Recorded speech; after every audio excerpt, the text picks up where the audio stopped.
สวัสดีท่านผู้ชมที่เคารพสบายดีตอนเช้าท่านผู้ชมที่เคารพตอนรับท่านผู้ชมเข้าสู่ข่าวเช้าล้นไม้จากห้องข่าวโทรภาพแห่งซาลาวพบกันในเช้าของวันเสาร์ที่ 17 มกราคม 2026หับหน้าที่รายงานข่าวพังนี้ข้าพเจ้าสุริวัลผลเยี่ยมพร้อมด้วยเอกสารที่ประจักษ์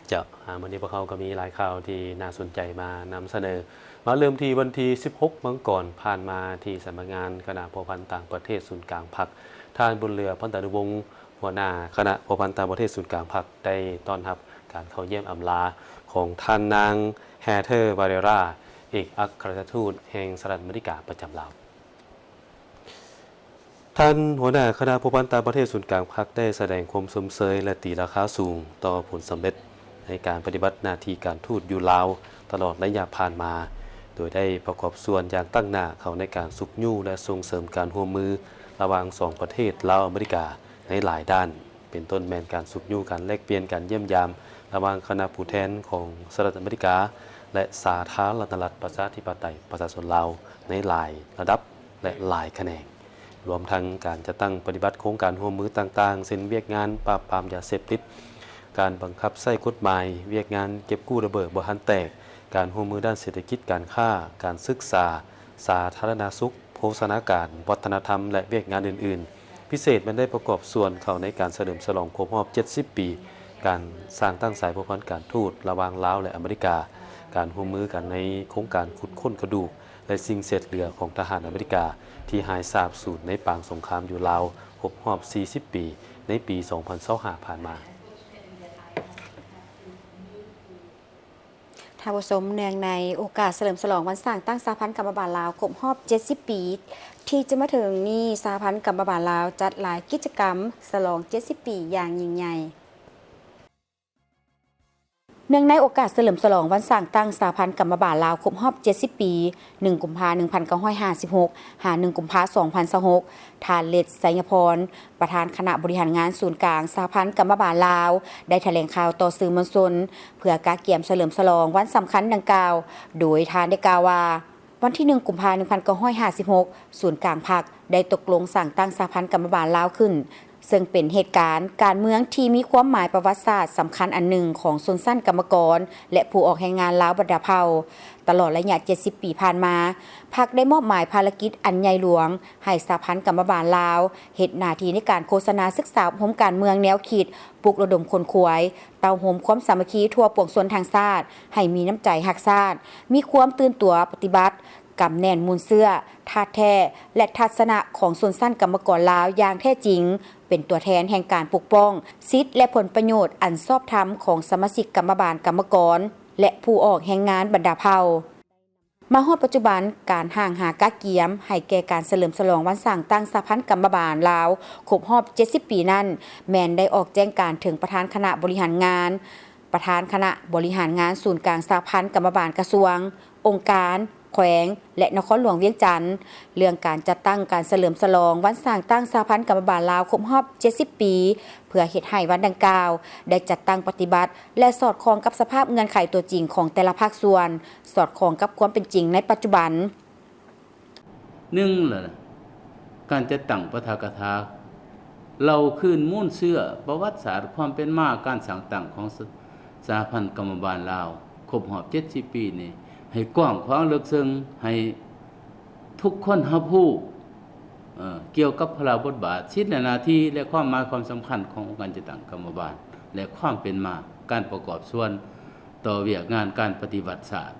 ในระยะก่อนก็คือระยะปัจจุบัน2มันบอกเรื่องจัดกิจกรรมถามตอบว่าทางด้านวิทยาศาสตร์ของเวียกงานกรรมบาลสร้างความรับรู้เกี่ยวกับบ้านสร้างตั้งกรรมบาลลาวแนวใดอันนี้แม่นว่าอยากให้เล็งใส่หลายกลุ่มคนโดยเฉพาะบรรดาสมาชิกกรรมบาลอยู่แต่ละโครงงานประชาชนนักเรียนรู้นักศึกษาแต่ละชั้นเพื่อเฮ็ดให้นักเรียนรู้นักศึกษาขั้นมัธยมตอนต้นตอนปลายบ่ต้องได้เข้าใจว่าเวียกงานกรรมบาลแม่นแนวใดความหมายความสำคัญของเวียกงานกรรมบาลแนวใดประชาชนก็ต้องได้รับรู้บรรดาองค์การจะตั้งภาครัฐและเอกชนก็ต้องได้รับรู้อย่างลึกซึ้งอันนี้แม่นพวกเฮาจะสงสัย 3เลยมันว่าหลังจัดขบวนการบริจาคเลือดเพื่อช่วยเหลือสังคมกวดสุขภาพและอื่นๆการจัดขบวนการบริจาคเลือดนี้ก็ขอให้แต่ละแขวงแต่ละองค์การจะตั้งในสร้างขบวนการเพราะว่าเห็นได้ว่าสภาพปัจจุบันนี้การเรียกร้องต้องการความเรียกร้องต้องการเกี่ยวกับการเลือดเพื่อช่วยเหลือชีวิตของบรรดาบุคคลที่จะมีความจำเป็นนั้นยังมีหลากหลายอันนี้พวกเราก็เป็นกิจการหนึ่งที่มีความสำคัญนอกจากนี้ถ้าแข่งใดมีเงินไขภาคส่วนใดมีเงินไขก็จะได้จัดงานตลาดนัดวางแสดงสินค้าผลิตภัณฑ์ของสมาชิกกรรมบาลแต่ละภาคส่วนแต่ละของเจ้าของงานเป็นอันนั้นแม่นนอกจากนี้ก็ยังได้จัดขบวนการแข่งขันกีฬาคืออยู่ศูนย์กลางสหพันธ์กรรมบาลลาวของพวกเฮานี้ก็ได้มีจัดการแข่งขันกีฬาการแข่งขันกอล์ฟการแข่งขันดอกปีกไก่และกีฬาบูนกีฬาเปตังเนาะก็จะได้การแข่งขันนอกจากนี้ก็ยังมีการกิจกรรมอื่นๆอีกสร้างขบวนการแห่งร่วมในการเคลื่อนไหวเยี่ยมยามการนำอาวุโสบำนาญนอกจากนี้พวกเฮาก็ยังอยากให้การจัดกองประชุมสัมมนาภายใต้หัวข้อเวียกงานพัฒนาเวียกงานกรรมบาลในระยะใหม่เพื่อเฮ็ดให้เวียกงานกรรมบาลพวกเฮานี้มีลักษณะพัฒนาและมีความเข้มแข็งสมคู่กับการขยายตัวทางด้านเศรษฐกิจสังคมในระยะต่อหน้านี้พวกเฮาจะต้องได้บุกเบิกหลายทั้งหมดนั้นแม่นเพื่อเฮ็ดให้ทันแถวสมาชิกกรรมบาลกรรมกรและผู้ออกแรงงานให้ปฏิบัติตามแนวทางเปลี่ยนแปลงใหม่ของพรรคมีความสามัคคีมีระเบียบวินัยในการออกแรงงานจัดตั้งผันขยายแนวทางเปลี่ยนแปลงใหม่อย่างรอบด้านและมีหลักการของพรรคเข้าสู่เวียกงานตัวจริงโดยถือเอาการศึกษาอบรมการเมืองแนวคิดให้สมาชิกกรรมกรกรรมบาลผู้ออกแรงงานและมหาชนเป็นเวียกงานสำคัญและแม่นเวียกงานแถวหน้าของพรรคท่านผู้ชมที่เคารพพรรคคอมมิวนิสต์เวียดนามนับตั้งแต่สร้างตั้งขึ้นในปี 1930 ได้จัดกองประชุมใหญ่ทั่วประเทศมาแล้ว 13 ครั้งซึ่งแต่ละครั้งล้วนได้เป็นขีดหมายสำคัญในการเติบใหญ่ขยายตัวของพรรคและประเทศชาติในวันนี้ทีมข่าวพวกเขาจะนำเสนอมากผลอันพ้นเด่นของการจัดตั้งมติของประชุมใหญ่ผู้แทนทั่วประเทศครั้งที่ 13 ของพรรคคอมมิวนิสต์เวียดนามซึ่งที่ว่าได้เป็นการก้าวใหม่สู่ศักราชใหม่แห่งการพัฒนาเวียดนาม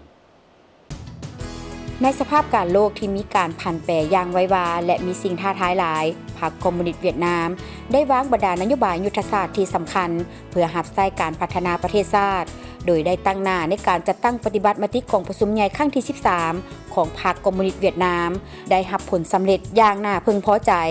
ผลสำเร็จที่พ้นเด่นแม่นการรักษาเสถียรภาพเศรษฐกิจมหาภาคการควบคุมอัตราเงินเฟ้อ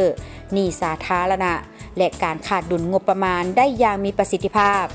ดุลการค้าเกินดุลในระดับสูงอย่างต่อเนื่องอัตราการเติบโต GDP เฉลี่ยระยะ 2021-2025 บรรลุประมาณ 6.3 ส่วนห้อยต่อปีคาดคะเน GDP ในปี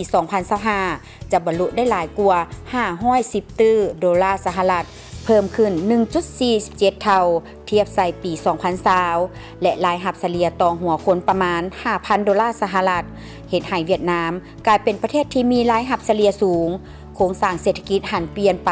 ในทางบวกตามทิศทันสมัยโดยมีอัตราส่วนของอุตสาหกรรมและการบริการเพิ่มขึ้นหลายโครงการและองค์การจัดตั้งเศรษฐกิจที่อ่อนแอ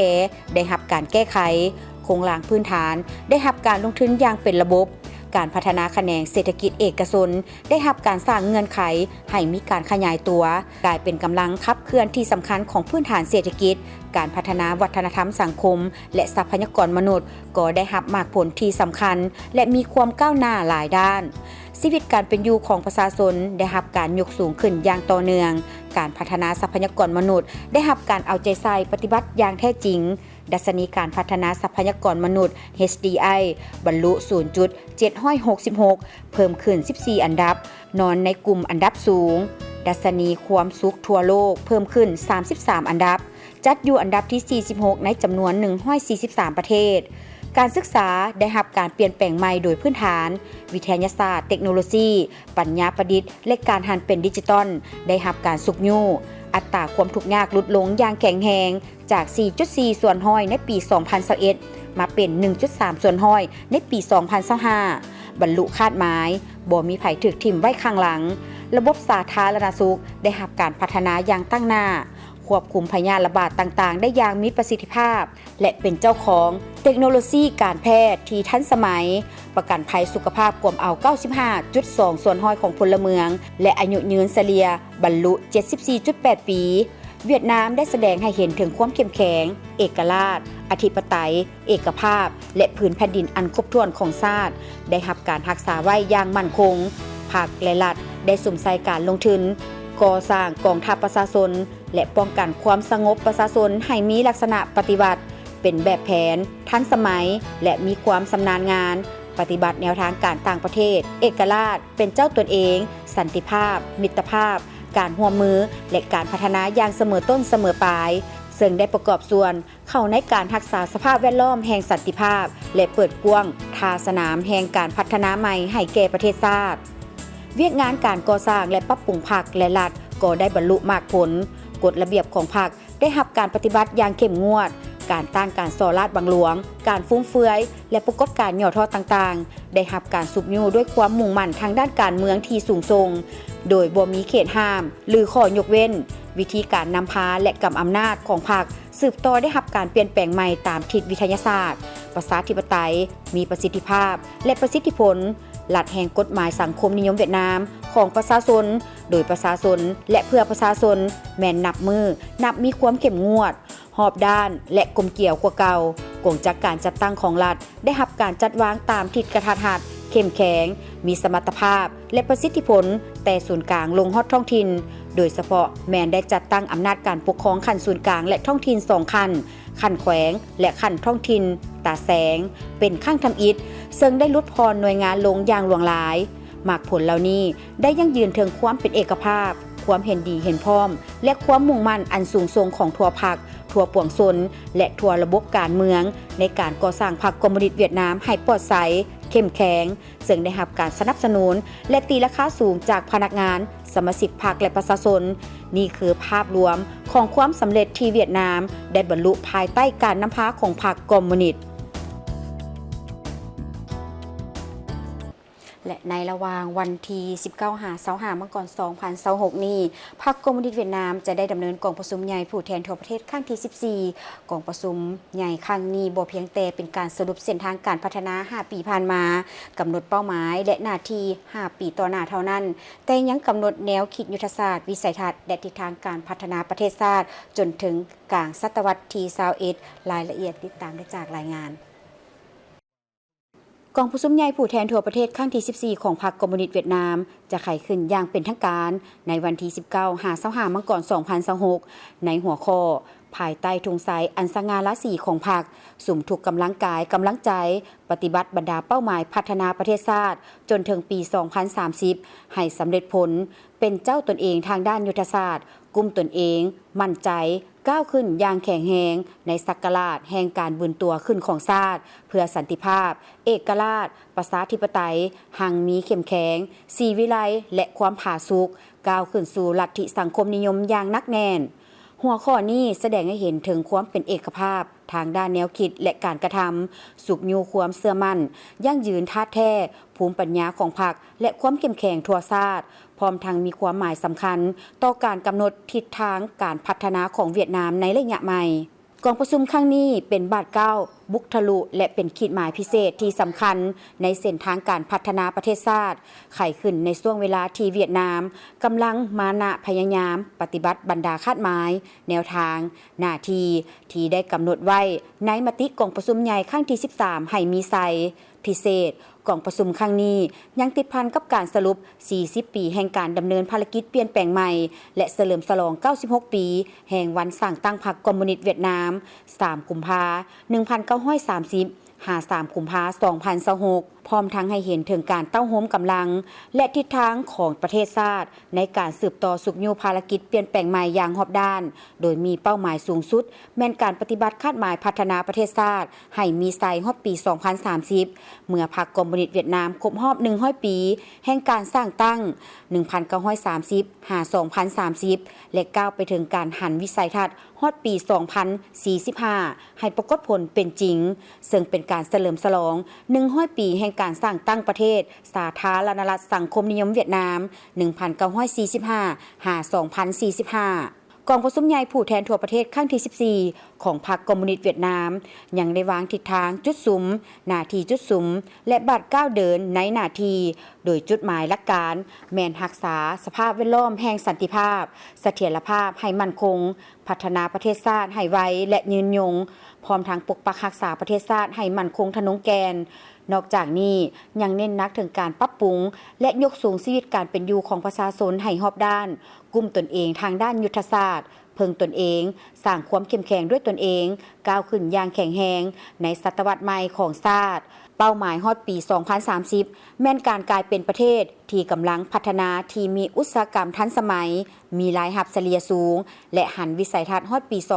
2045 ให้กลายเป็นจริงเพื่อเป็นประเทศที่พัฒนาและมีรายรับสูงเพื่อประเทศเวียดนามที่มีสันติภาพเอกราชประชาธิปไตยหังมีเข้มแข็งหุ่งเฮืองศรีวิไลมีวัฒนธรรมมีความผาสุกก้าวขึ้นอย่างนักแน่นขึ้นสู่ลัทธิสังคมนิยมสู่ส่วนให้บรรลุอัตราเงินเติบโตของ GDP เฉลี่ยในระยะ 2026 หา 2030 ให้ได้ 10% ต่อปีขึ้นไป GDP เฉลี่ยต่อหัวคนฮอดปี 2030 ให้บรรลุประมาณ 8,500 ดอลลาร์สหรัฐดัชนีการพัฒนาทรัพยากรมนุษย์ HDI ให้บรรลุประมาณ 0.78 กองประชุมยังได้กำหนด6หน้าที่จุดสุมและ3บาท9บุกทะลุยุทธศาสตร์เพื่อเป็นทิศทางในการพัฒนาประเทศ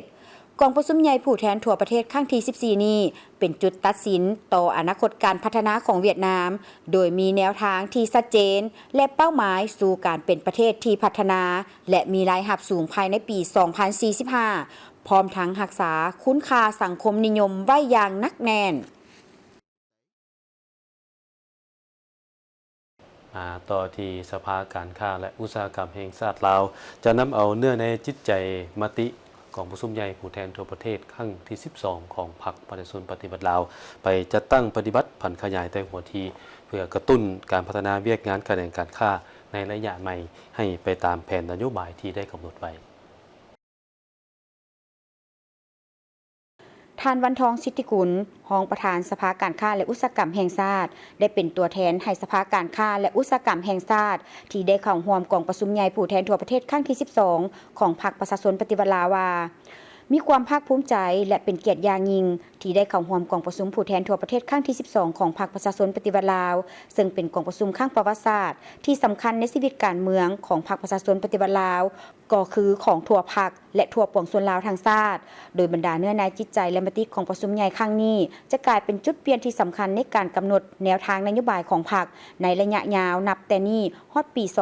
2055 และระยะ 5 ปีนับแต่นี้ฮอดปี 2030ทั้งหมดนั้นจะเป็นทวนไฟ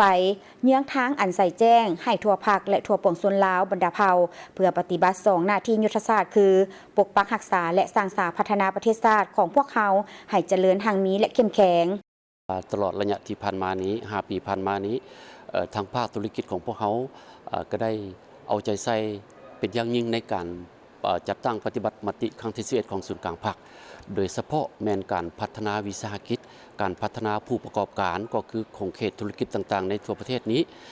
ให้กลายเป็นเครื่องมืออันแหลมคมให้แก่ภาครัฐในการดัดสมทางด้านเศรษฐกิจ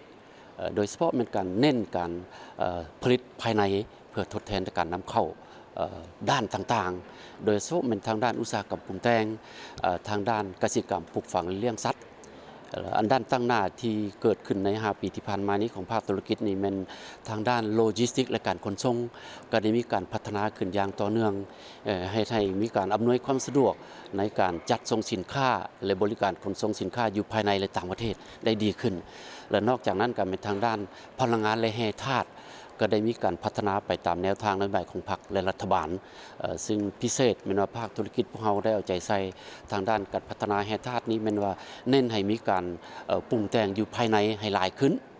และทางด้านพลังงานนี้ก็เป็นว่าเน้นใจการพลังงานสีเขียวและก็ให้มีการพลังงานลมและพลังงานแสงตะวันมีการพัฒนาดีขึ้น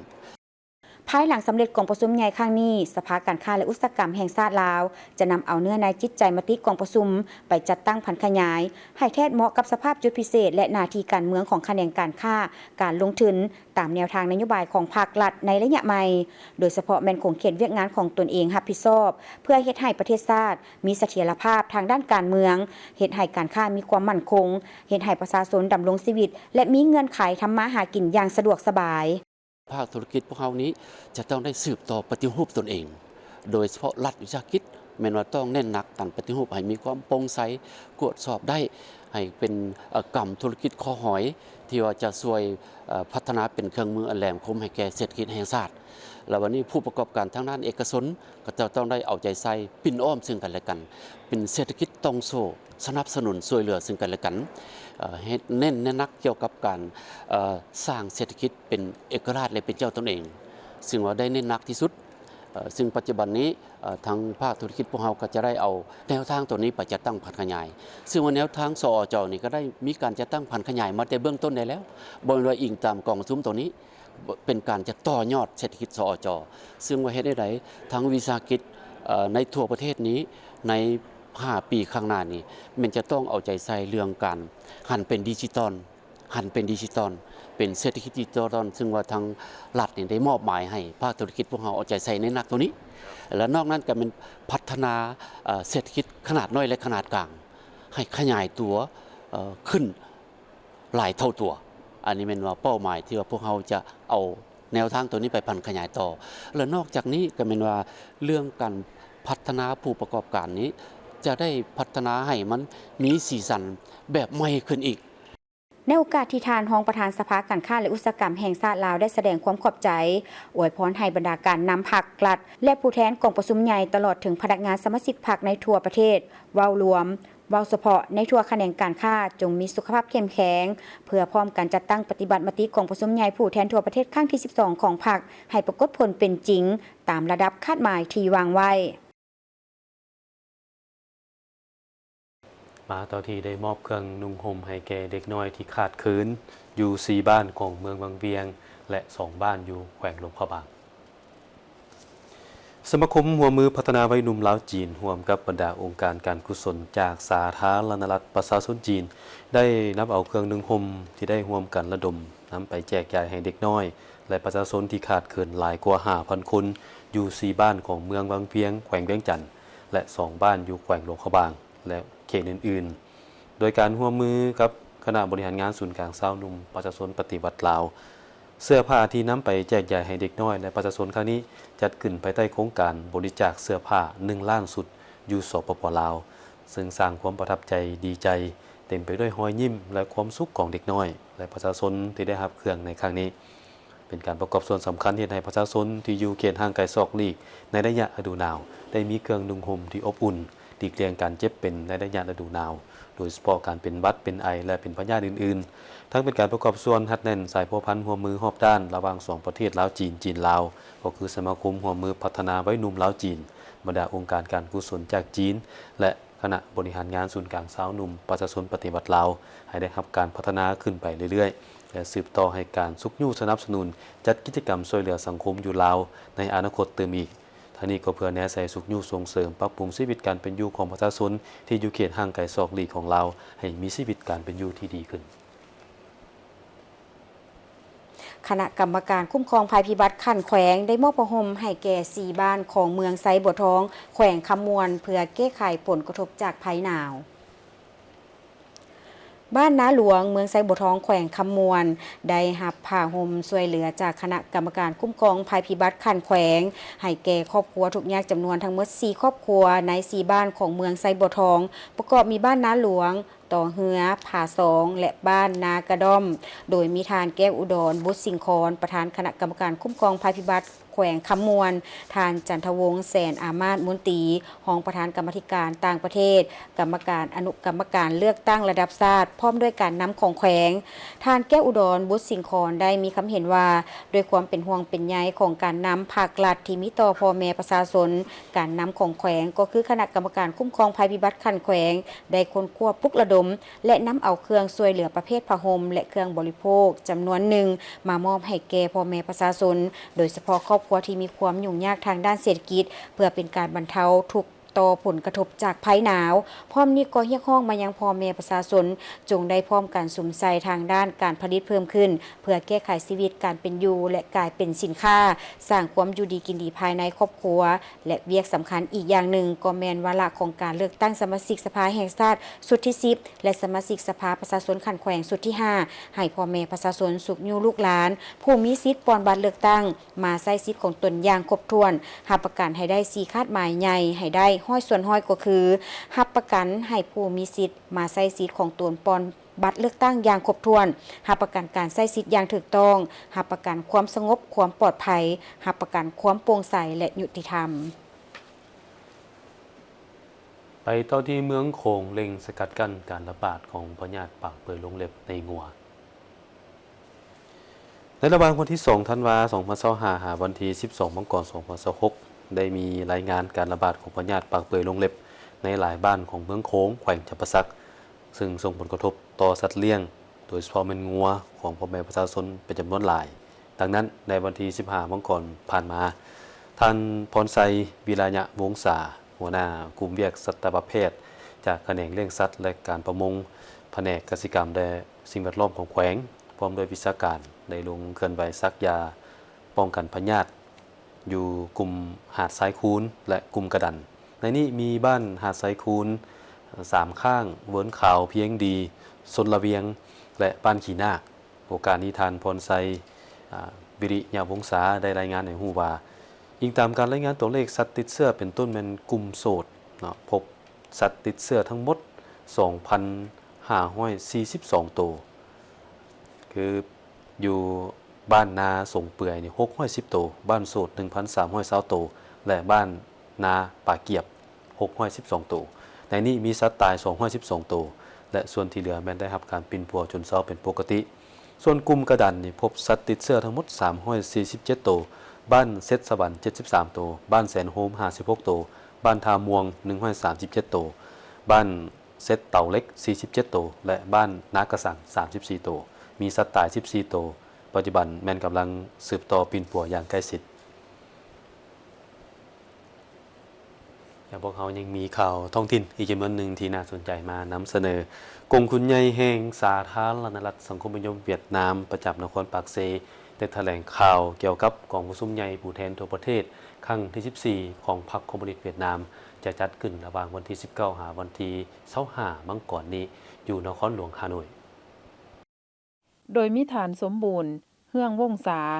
ห้องประธานคณะกรรมการปกครองแขวงจำปาสักมีแผนกการต่างประเทศประธานสมาคมเวียดนาม4แขวงภาคใต้ไส้กรองอันตปือสารวันและจำปาสักภาคส่วนเกี่ยวข้องพร้อมด้วยสื่อมวลชน4แขวงเข้าร่วมท่านนางตาเฟืองยุงกงสุลใหญ่แห่งสาธารณรัฐสังคมนิยมเวียดนามประจำนครปากเซได้แถลงว่ากองประชุมใหญ่ผู้แทนทั่วประเทศครั้งที่14ของพรรคคอมมิวนิสต์เวียดนามจะได้จัดขึ้นในระหว่างวันที่19หาวันที่25มกราคม2026อยู่ที่นครหลวงฮานอยซึ่งมีหัวข้อว่าภายใต้ทุ่งไส้อันสง่าราศีของพรรคร่วมแห้งร่วมใจเป็นจิตหนึ่งใจเดียวจะตั้งปฏิบัติสำเร็จบรรดาขาดหมายการพัฒนาประเทศชาติให้ได้รับชัยชนะจนถึงปี 2030 เป็นเจ้าตนเองทั้งด้านยุทธศาสตร์สร้างความเข้มแข็งด้วยตนเอง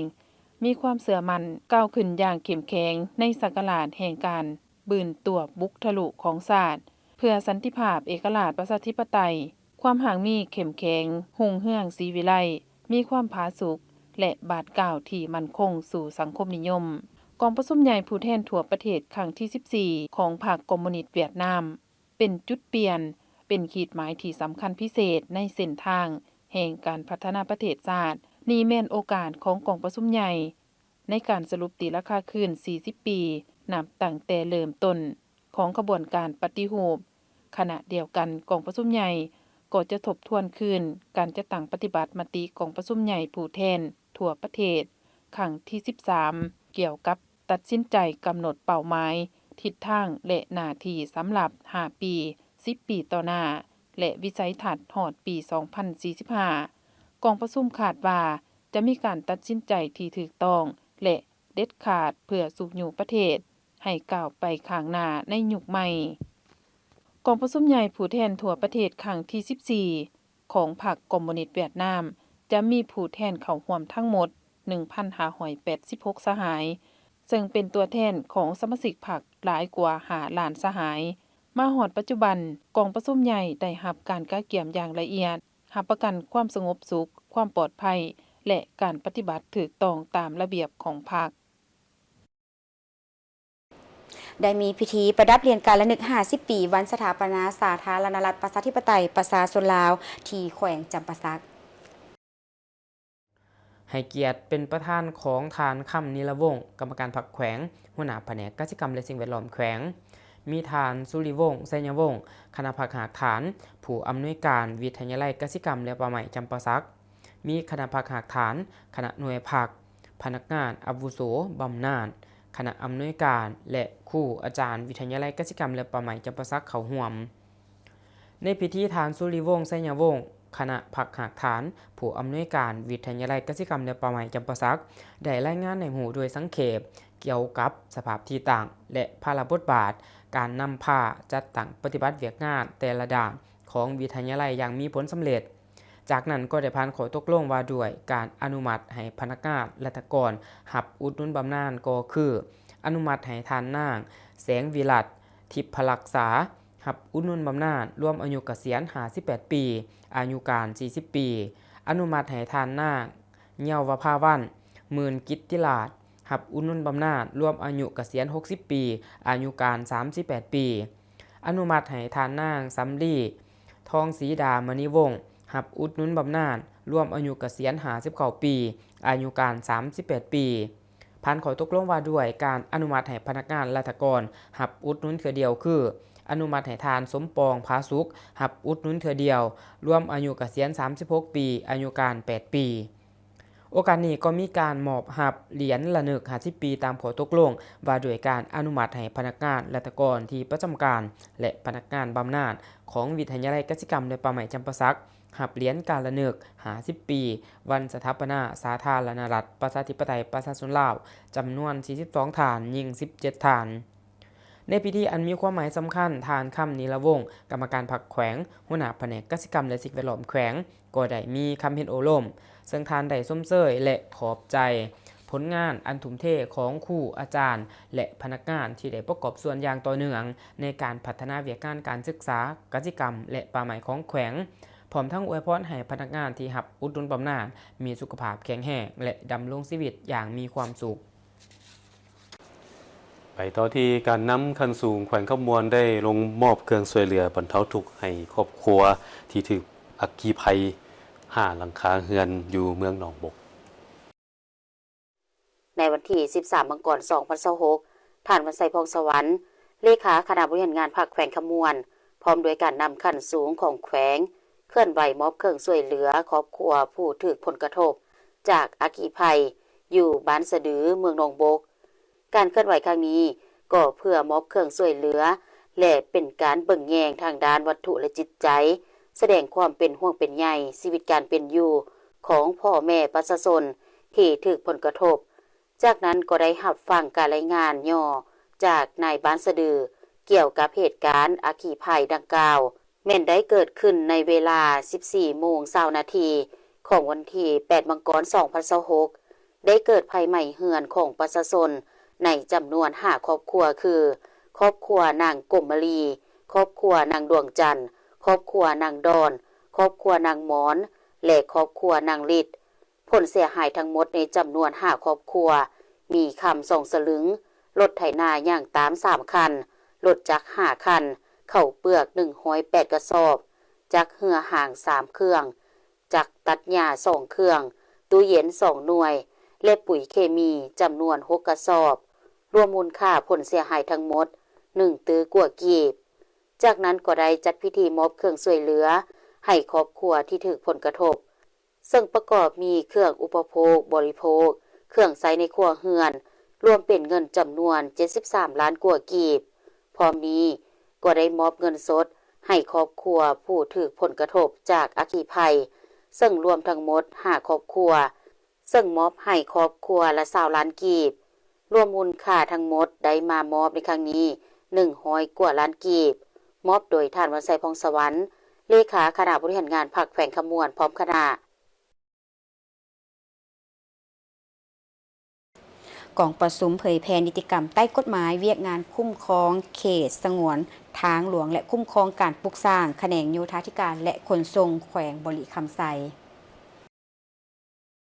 ในพิธีคณะผิดสอบเวียกงานที่เกี่ยวข้องจากแผนกโยธาธิการและขนส่งแขวงได้ขึ้นผ่านรัฐดำรัสของรัฐบาลฉบับเลขที่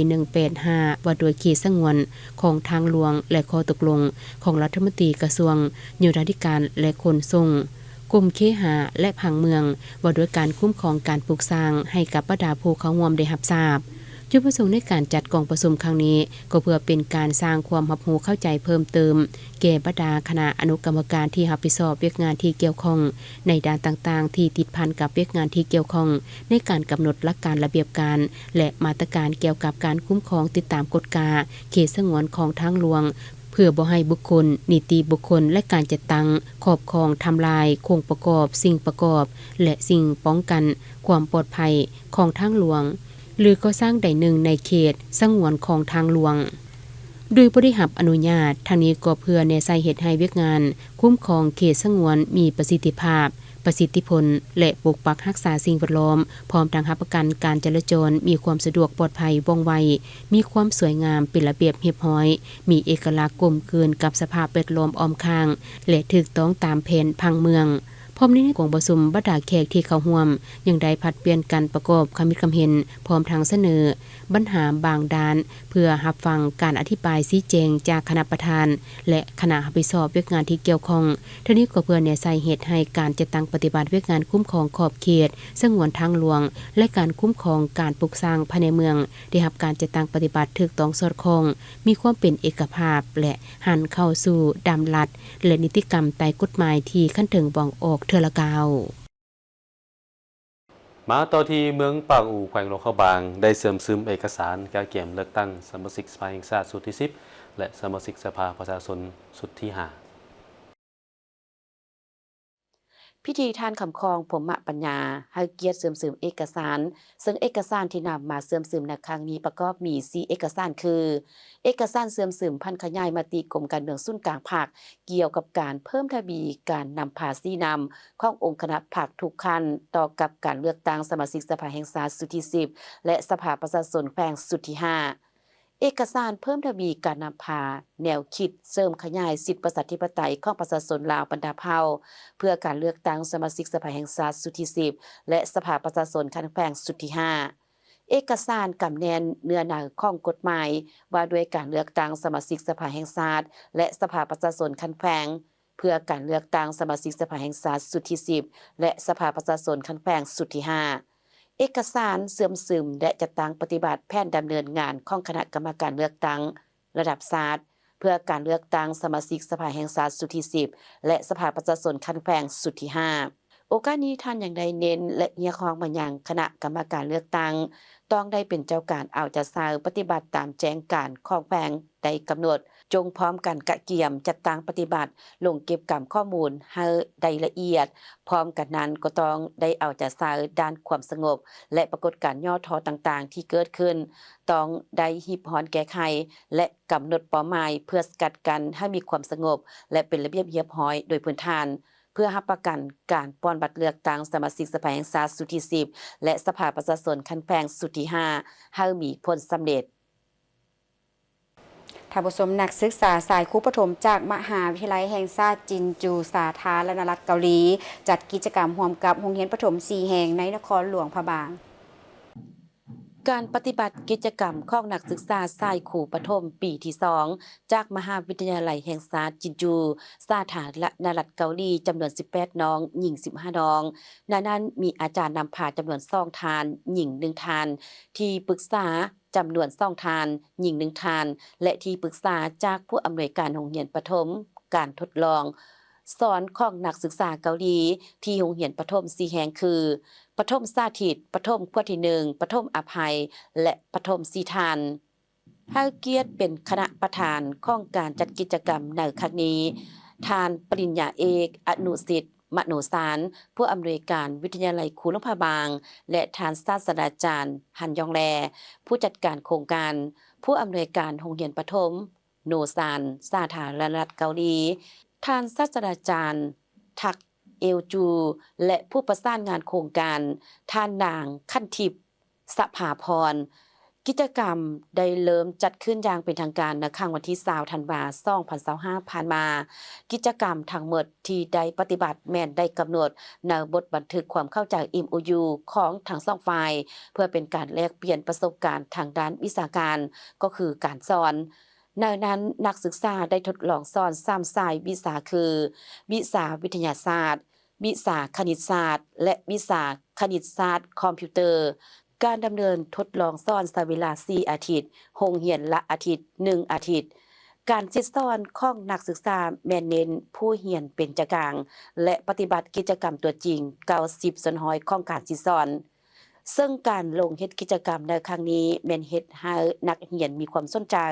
มีความกระตือรือร้นและมีความม่วนซื่นในการเรียนหลายขึ้นทั้งเป็นการเพิ่มทักษะในการเรียนหลายขึ้นเติมอีกไปต่อที่พิธีเปิดนำใส่เส้นทางเบตงแต่บ้านนาแปหาบ้านนาหาดและทางขึ้นโรงเรียนมส.หนองอ้ออยู่เมืองคำเกิดแขวงบริคำไซในพิธีอาจารย์วงไซแก้ววิไลพรอำนวยการโรงเรียนมส.หนองอ้อได้คืนผ่านบทสรุปย่อการก่อสร้างทางเบตงว่าบ้านนาเปบ้านนาหาดและโรงเรียนมส.หนองอ้อเป็นบ้านที่ขึ้นกับองค์คณะพรรคเมืองคำเกิดตั้งอยู่ทางทิศเหนือของเมืองคำเกิดห่างจากเทศบาลเมืองประมาณ19-20กิโลเมตรบ้านนาเปและบ้านนาหาดมีจำนวนหลังคาเรือนทั้งหมด352หลังคาเรือนมีพลเมืองรวมทั้ง2บ้าน 1,192 คนหญิง 1,000 คนทั้ง2บ้านมีโรงเรียนประถมสมบูรณ์2แห่งโรงเรียนมส.หนองอ้อตั้งอยู่บ้านหนองอ้อเป็นโรงเรียนที่รับรองนักเรียนที่มาจาก9บ้านของเขตหนองอ้อนาเปมีพนักงานครูอาจารย์ทั้งหมด26คนหญิง6คนและมีนักเรียนทั้งหมด587น้องหญิง280น้องประกอบมี2ส่วนเผ่าใหญ่คือส่วนเผ่าแทงและส่วนเผ่ามงมีอาคาร5หลังไซปิ่นห้องเรียน4หลังห้องการพนักงาน1หลังมาฮอดท้ายปี 2025โรงเรียนได้รับการช่วยเหลือจากบริษัทฟูส่วนเจียงเซินสร้างเส้นทางคอนกรีตขึ้นหาโรงเรียนมีความยาว180เมตรกว้าง5เมตรหนา15ซนติเมตรคิดไล่เป็นมูลค่าทั้งหมด450ล้านดงบ่ได้คิดไล่ค่าแรงงานประชาชนบ้านหนองอ้อครูอาจารย์และนักเรียนจำนวน620แรงงานบริษัทฟูส่วนเจียงเซินได้ช่วยเหลือเส้นทางเบตงรวมมูลค่าคือทางเบตงแต่บ้านนาเปหาบ้านนาหาดมีความยาว 2,600 เมตรกว้าง5เมตรหนา15ซนติเมตรรวมมูลค่า3ตื้อ7ล้านดงบ่คิดไล่ค่าแรงงานประชาชนที่ประกอบส่วนมี320แรงงานรวมมูลค่าที่บริษัทฟูส่วนช่วยเหลือบ้านนาเปบ้านนาหาดโรงเรียนมส.หนองอ้อโรงเรียนประถมนาเปและโรงเรียนประถมนาหาดเป็นจำนวน4ตื้อ313ล้านกว่าดงจากนั้นก็ได้มอบไปย่อให้แก่บริษัทนักธุรกิจการจะตั้งบ้านที่ประกอบส่วนเขาในการก่อสร้างทางเบตงในครั้งนี้ให้เกียรติมอบโดยแม่ทานกีทรงลาวังกรรมการพรรคแขวงเลขาพรรคเมืองคำเกิดเจ้าเมืองทาแขกแขวงขมวนลงติดตามการปูทางเบตงในตัวเมืองท่านแก้ววิไลไสยบุตรเจ้าเมืองท่าแขกท่านไพวันบูลมหัวหน้าห้องว่าการเมืองท่าแขกพร้อมด้วยคณะได้ลงเคลื่อนไหวติดตามการปูทางเบตงภายในเมืองท่าแขกซึ่งการลงเคลื่อนไหวติดตามครั้งนี้แม่นได้ลง3จุดคือจุดที่1บ้านสุขสวรรค์ปูทางเบตงความกว้าง4เมตร ยาว402เมตรความหนา13-55เซนติเมตรจุดที่2บ้านโพนสะอาดปูทางเบตงความกว้าง4เมตรยาว900เมตรความหนา13-55เซนติเมตรและจุดที่3บ้านทะแขกเหนือปูทางเบตงความกว้าง4เมตรยาว220เมตรความหนา12-55เซนติเมตรซึ่งได้เริ่มลงมือก่อสร้างแต่วันเสาร์5วันอาทิตย์ที่10-51เดือน1 2026เป็นต้นมาและในโอกาสลงเคลื่อนไหวติดตามการปูทางเบตงในครั้งนี้ท่านเจ้าเมืองยังเสนอมาอย่างภาคส่วนเกี่ยวข้องจงสืบต่อในการสุขอยู่ส่งเสริมการมีส่วนร่วมของสังคมและจงได้ขุนเคี่ยวเอาใจใส่จะตั้งปฏิบัติให้สำเร็จทันตามกำหนดเวลาทั้งถูกต้องตามหลักวิชาการมาตรฐานการก่อสร้างที่มีคุณภาพ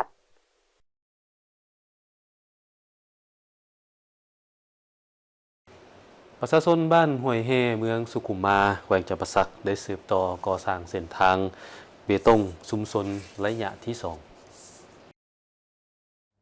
โดยการเข้าร่วมพิธีเปิดการก่อสร้างเส้นทางเบตงของทานบัวเลียนเผยบุญส้มคณะประจำพรรคเมืองรองประธานคณะกรรมการปกครองเมืองทานโพธิศักดิ์คูณแก้วกรรมการพรรคเมืองประธานกลุ่มบ้านที่5มีพระสงฆ์และพนักงานข้าราชการที่เกี่ยวของเมืองในบ้านองค์การจัดตั้งบ้านพร้อมด้วยพ่อแม่ประชาชนเข้าร่วมโอกาสนี้ทานแสงวงจันท่าวิชาการผู้ช่วยเวียกงานของบ้านได้รายงานการก่อสร้างเส้นทางเบตงสามัคคีธรรมซุมส้นสายของให้หูว่าการก่อสร้างเส้นทางเบตงเสริมเหล็กสามัคคีธรรมซุมส้นสายของแม่นการสมทบทุนของพ่อแม่ประชาชนภาคส่วนสังคมทั้งภายในเมืองต่างแขวงและลูกหลานที่ไปเฮ็ดเวียกอยู่ต่างประเทศก็ได้มีส่วนร่วมในการสมทบทุนก่อสร้างเส้นทางดังกล่าวซึ่งการก่อสร้างเส้นทางระยะที่1แม่นสามารถจัดตั้งปฏิบัติสำเร็จแล้ว2เลนในวันที่20มังกรเส้นทางมีความยาว450เมตรกว้าง6เมตรความหนา20เซนติเมตรรวมมูลค่าการก่อสร้าง320ล้านกีบแน่นั้นได้จากทุนสมทบของประชาชนจำนวน170ล้านกีบพระอาจารย์จำนวน49ล้านกีบภาคส่วนสังคมจำนวน99ล้านกีบ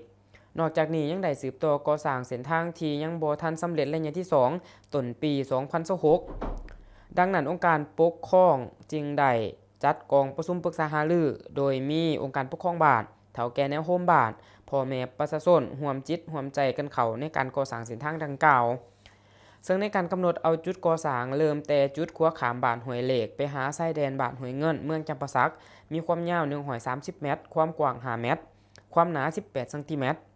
จากนั้นองค์การปกครองเมืองสุขุมมาก็ได้มอบปูนจำนวน1ตนให้องค์การปกครองบ้านโดยการกล่าวมอบของทานบัวเลียนเผยบุญส้มคณะประจำพรรคเมืองรองประธานคณะกรรมการปกครองเมืองและหับโดยทานก๋องแก้วอุทรเลขาพรรคบ้านพร้อมด้วยประธานกลุ่มบ้านและพ่อแม่ประชาชนเข้าร่วมเป็นสักขีพยาน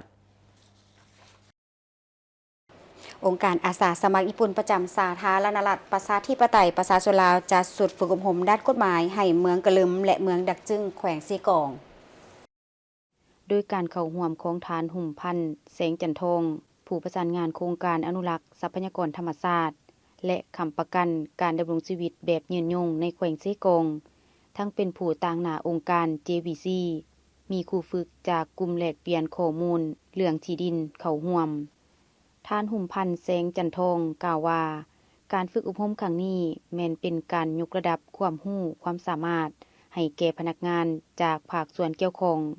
ของเมืองกะลึมเมืองดักจึงและภาคส่วนเกี่ยวข้องขันแขวงที่เคลื่อนไหวเฮ็ดเวียกกับโครงการอนุรักษ์ทรัพยากรธรรมชาติและค้ำประกันการดำรงชีวิตแบบยืนยงในแขวงเซกองได้รับรู้เข้าใจทางด้านกฎหมายเพิ่มเติมและสามารถนำไปเผยแพร่จัดตั้งปฏิบัติอยู่ท้องถิ่นของตนก็คือจัดตั้งนำพาประชาชนบรรดาเผ่าอยู่ชุมชนเขตชนบททางไกลโศกลีกบ้านเป้าหมายของโครงการให้สามารถปฏิบัติได้เป็นอย่างดีและถูกต้องสอดคล้องกับระเบียบกฎหมายเพื่อเฮ็ดให้ชุมชนมีความเข้มแข็งทางด้านกฎหมายซึ่งการฝึกอบรมนี้สมณกรได้เรียนรู้การอำนวยความสะดวกการปลูกจิตสำนึกให้ชุมชนการวางแผนและทดลองการเฮ็ดเวียกอยู่ขันบ้านวางแผนการเก็บกำข้อมูล และประเมินผลพร้อมทั้งเรียนรู้6หัวข้อคือเงื่อนไขการขึ้นทะเบียนที่ดินในที่ดินป่าไม้รูปการเงื่อนไขและเนื้อในของกสิกรรมแบบมีสัญญาการมีส่วนร่วมของประชาชนในการตัดสินใจเกี่ยวกับโครงการลงทุนความสำคัญของการขึ้นทะเบียนออกใบตาดินการส่งเสริมกสิกรรมอินทรีย์และการแบ่งปันสินสมสร้างของผัวเมียในกรณีหย่าร้างทั้งนี้ก็เพื่อนำไปเป็นแบบแผนแนวทางการจัดตั้งปฏิบัติในหน้าที่เวียกงานตัวจริงพร้อมนี้ทานหุ่มพันธ์แสงจันทองยังได้เรียกร้องมายังสมณกรจงเป็นเจ้าการเอาใจใส่ศึกษาเรียนรู้แลกเปลี่ยนบทเรียนจากครูฝึกและเพื่อนร่วมงานด้วยกันเพื่อเก็บกำบทเรียนและนำไปจัดตั้งปฏิบัติอย่างมีประสิทธิผลสูงท่านผู้ชมทางบนนี้คือการรายงานข่าวเช้าล้วนใหม่จากห้องข่าวโทรภาพแห่งชาติลาวมาฮอดนี้โฆษกทั้งสองพร้อมด้วยทีมงานข่าวต้องขอลาไปก่อนสบายดี สบายดี